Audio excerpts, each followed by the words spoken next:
കോട്ടയം കുമ്മനത്ത് 3 മാസം പ്രായമുള്ള കുഞ്ഞിനെ വിൽക്കാൻ ശ്രമം. അസം സ്വദേശിയായ പിതാവ് ഉൾപ്പെടെ 3 പേരെ കുമരകം പോലീസ് അറസ്റ്റ് ചെയ്തു. 50,000 രൂപയ്ക്ക് കുട്ടിയെ വിൽക്കാനാണ് ശ്രമിച്ചതെന്ന് പോലീസ് പറയുന്നു. കുഞ്ഞിന്റെ പിതാവ് അസം സ്വദേശി, കുട്ടിയെ വാങ്ങാനെത്തിയ ഈരാറ്റുപേട്ടയിൽ താമസിക്കുന്ന UP സ്വദേശി അർമാൻ, ഇടനിലക്കാരൻ UP സ്വദേശിയായ ഡാനിഷ് ഖാൻ എന്നിവരാണ് അറസ്റ്റിലായത്. പ്രതികൾക്കെതിരെ ജുവനൈൽ ജസ്റ്റിസ് ആക്ട് അടക്കമുള്ള വകുപ്പുകൾ ചുമത്തി. അസം ദമ്പതികളുടെ 3 മാസം പ്രായമായ ആൺകുഞ്ഞിനെ വിൽക്കാനായിരുന്നു ശ്രമം. കുഞ്ഞിന്റെ പിതാവിന്റെ നീക്കം മാതാവ് എതിർത്തു. കൂടെ താമസിക്കുന്ന മറ്റു തൊഴിലാളികൾ തൊഴിലുടമയെ വിവരമറിയിച്ചു. തൊഴിലുടമ ഇടപെട്ടാണ് പോലീസിനെ വിളിച്ചത്. വസ്തുത അന്വേഷിക്കാൻ വേണ്ടി ചെന്ന് കഴിഞ്ഞപ്പോൾ കുട്ടിയുടെ മാതാവ് ഞങ്ങളോടൊത്ത് വളരെ കരഞ്ഞുകൊണ്ട് തന്നെ വിവരം പറഞ്ഞു, ഇന്നപോലെ കൊടുക്കാം. പോലീസിൽ ഇൻഫോം ചെയ്തു.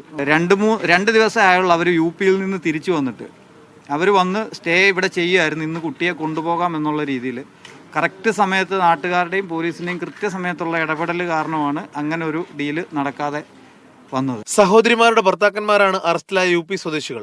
അർമാന് 3 പെൺകുട്ടികളാണ്. ഒരാൺകുഞ്ഞ് വേണമെന്ന ആഗ്രഹത്തിലാണ് ഡാനിഷ് ഖാൻ വഴി അസം സ്വദേശിയായ കുട്ടിയുടെ പിതാവിനെ ബന്ധപ്പെട്ടത്. പ്രതികളെ നാളെ കോടതിയിൽ ഹാജരാക്കും. മീഡിയ 1 കോട്ടയം.